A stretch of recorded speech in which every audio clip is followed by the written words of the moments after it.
بسم اللہ الرحمن الرحیم۔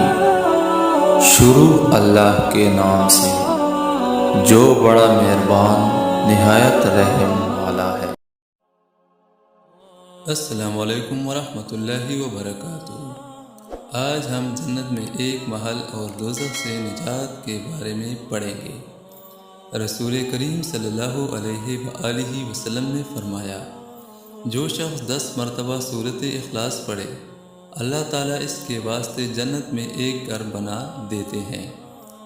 دوزخ سے نجات۔ رسول اللہ کریم صلی اللہ علیہ وآلہ وسلم نے فرمایا، جو شخص نماز میں یا نماز کے علاوہ 100 مرتبہ قل هو اللہ احد پڑھے، اللہ تعالیٰ اس کے واسطے دوزخ سے ایک برات تحریر کر دے گا۔